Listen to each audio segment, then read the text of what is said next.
Minister, I've never seen a finance bill in the history of this state that seeks to brazenly buy the votes of the citizens in such a manner.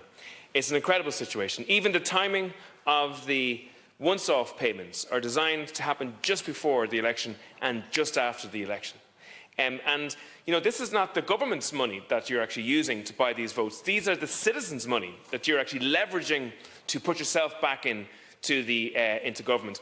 And like Fine Gael has been in power for 13 years, Fianna Fáil has been in power for the last 8 years. You were in a supply and a confidence government, which meant that the government only existed because of your support.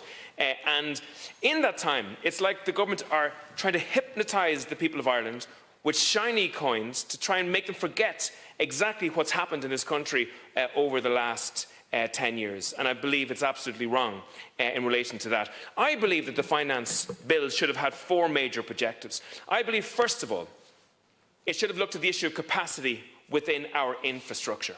And that's really, really important. Yes, the government has ramped up cash, but it hasn't actually focused on the reasons why infrastructural delivery is grinding to a halt in this country.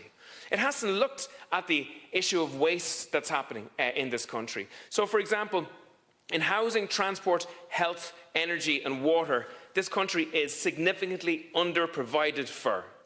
And this finance bill doesn't get to grips with that infrastructural problem. Yes, it throws money on it, but as we've seen from the infrastructural projects, the inflation rate in those infrastructural projects has ballooned in recent times. So the backdrop to this particular finance bill is that we are getting less for far more money. And this finance bill doesn't deal with that. It doesn't really deal with the capacity issue in terms of public service provision either. And that's one of the biggest problems. 900,000 people on hospital waiting lists. Hundreds of thousands of people leaving A&Es every year now without actually ever seeing a doctor because the A&E is so full. We have an incredible waiting list for practically every service, CAMS service, speech and language services, autism services. There's a real grinding to a halt now, the delivery of public services. And most of those public services are dependent upon there being proper capacity in terms of human resource. But we know that doctors and nurses and Gardaí are walking with their feet and going to other countries. Australia is recruiting more Gardaí at the moment than this government is, believe it or not. An incredible situation. And why? Because we don't have the proper pay terms and conditions for doctors and nurses and Gardaí for them to be able to live in the extremely expensive country that we have created here, and many of them have to go. And in terms of provision of public services, we need proper workplace planning. That means we need to push the right number of students through universities so we have on the outside, or the other side of that, enough to staff the services that we want to deliver. And I'll give you an example of the third level sector. So right now, Minister, the majority of students in medical universities in this country are from outside of the EU. The majority. Why? Because they pay 150 grand for their degree. So why do the universities have a majority of students from outside of the EU? Because they can't finance the universities on the money that the government is giving them. So they're dependent upon the external finance of foreign students. And as a result, last year there were 700 doctors that graduated in this country, and 400 of them left straight away. And that's why people can't get a GP in this country at the moment. That's why I know someone from your own constituency, Minister, who rang 18 GPs in one day and couldn't get on one list. So there's nothing in this finance bill that actually deals with the grinding to a halt of the delivery of public services, which is incredible. Again, there's nothing in this finance bill that does anything about the issue of waste that's happening.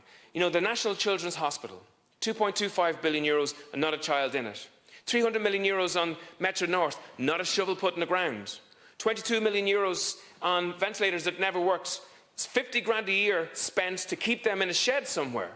120 buses, electric buses ordered, never moved for a year and a half because somebody forgot to put in the application form for the charging points. And that's not to mention the Gucci bicycle shed, the 1.4 million euro security hut, or the 9 million euros on phone pouches. And actually, the phone pouches is another example of that government waste. Little sleeping bags for phones for children while they're in school at a cost of €900 million. This finance bill was generated from the backdrop of enormous government waste. And yet this finance bill does not seek to reform public procurement, reform the absolutely massive level of administration and middle management that we have in the HSE, for example. And that means we can keep flushing money, €25 billion into the health service, but we're simply not going to get the results on the other side in relation to that. And just on the cost of living, in the few seconds that I've left, there's a three-card trick being played in the cost of living. The electricity credits that you're giving will be completely wiped out by the increase in the PSO levy and the increase in the carbon tax. The extra income that's been given in terms of childcare, people can't get childcare because childcare services are closing on a daily basis. I'll leave it at that. Gur Míle Maith.